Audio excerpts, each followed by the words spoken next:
out and the more pain we're in. That's right.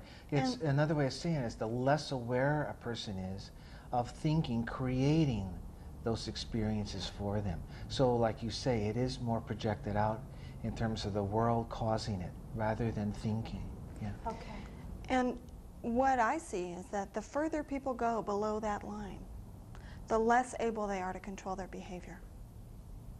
Those feelings that they're feeling are so painful for them that they are reaching out for the first thing they can find to ease that pain. And they'll only be able to withhold from that behavior for certain periods of time.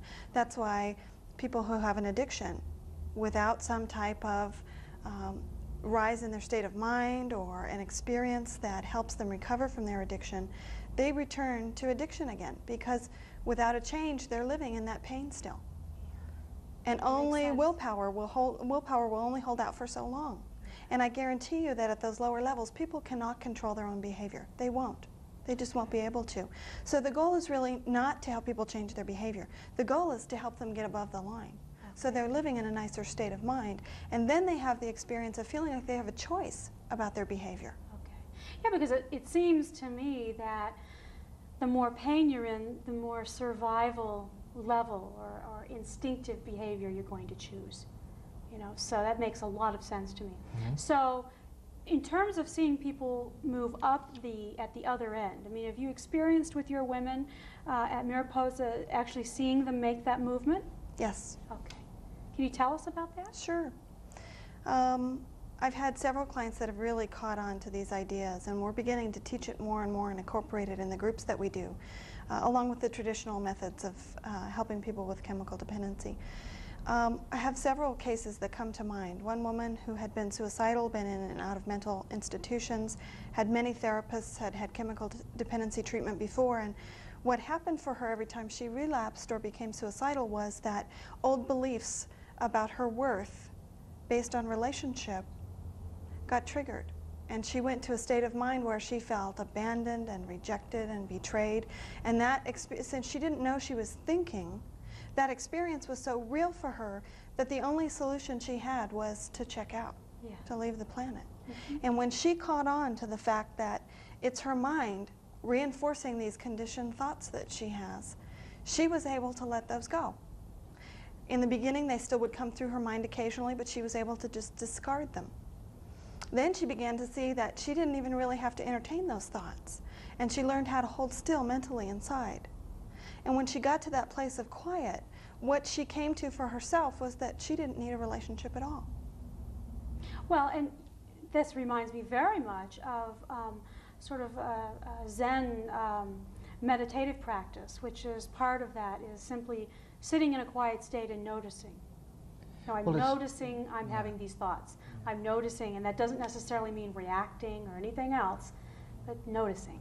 Yeah, it's true. When people can quiet down their thinking, clear their mind, they will automatically move above the line. Mm-hmm. They will get healthier thinking. But what we're being able to show is that you don't have to do a particular practice in order to get there. You can get there any moment in your life with this understanding, you see. So it's all about what you do with your thinking and how you use your thinking. And you don't have to do a particular meditation in order to find a healthier quality to your mind or to your thinking. Now, how do, my experience of human nature is that people learn a thing and feel better a while, and then they sort of relapse back to old behavior because that's our comfort zone. Yes. And I'm wondering, in terms of you saying you don't have specific practice, but I imagine that people must have some sort of trigger or something to remind themselves of the role of thought in their reality. I mean, is that true, or? What I find is that life itself becomes the reminder. Because what will happen is that an old belief will get triggered, they'll slip into a lower mood, they'll feel more discomfort, and then they'll remember, this doesn't feel good and I know what to do. Okay. So life itself becomes the teacher, and the health begins to just unfold out of them. It just comes out of them. That's been your observation as well? Oh, very much so, yeah. Uh-huh. Yeah. How did you get introduced to this, this particular approach? Psychology of mind. Well, I was early in my clinical practice as a psychologist, and I had always had the sense that people could become self-reliant. And with all the training that I had up to that point, I never really saw that a lot in my practice. Although people were getting well, they were never really to just become self-reliant on their own. And so I went searching for a psychology that might speak to that. And I was lucky enough to catch on to the early developments of psychology of mind. Okay. That's how I came upon it. Okay. Yeah. Now, part of traditional chemical dependency treatment is an emphasis on spirituality and an emphasis on community. So it strikes me that if I were watching and I'm in a 12-step program, I'd wonder how would those things go together in terms of the emphasis on self-reliance, when in the 12-step program we talk very much about needing to have something other than ourselves. I know that Mariposa Lodge is a 12-step focused treatment program. How have you been able to blend those things? We do also support 12-step because for a lot of people that's what helps them stay in higher states of mind. Oh, okay. What we find, for me, there is a real sort of universal intelligence underneath this psychology. And for me, that's very important. And what I find is that when people go into these higher states of mind and they become more self-sufficient, they can control their behavior, they make healthy choices, they're more available to be in communion with other people. It comes naturally to them to want to connect rather than to isolate. Isolation is a big part of chemical dependency. Yes. And sometimes even in treatment, we have difficulty getting women to come out of their rooms, to talk to their peers, to feel comfortable sharing and trusting. And when the client's state of mind goes up, what we find is that they're naturally in community. They want to connect, and they talk about finding a family within the lodge. Okay. So when you say self-reliant, you're meaning seeing our own potential to solve or to address our own obstacles. That's right. Okay. Okay.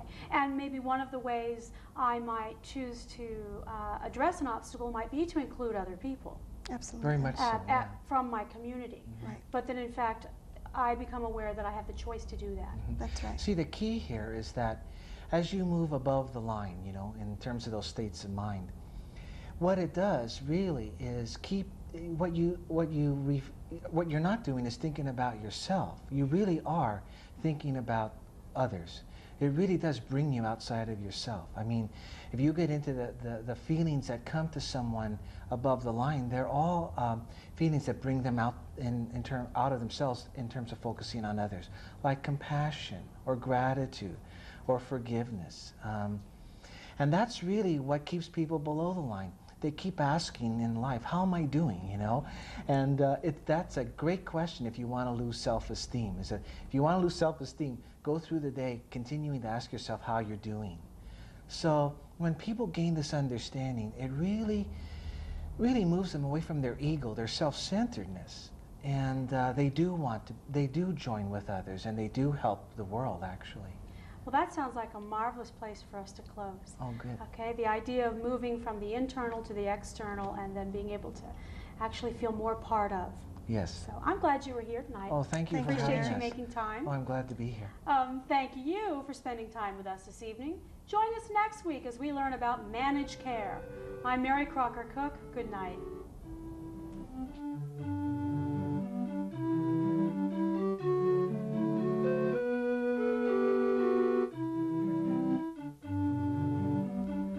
For topic suggestions, write to Bay Area Psychology at 1723 Hamilton Avenue, Suite A, San Jose, California 95125, or call at 408-448-03.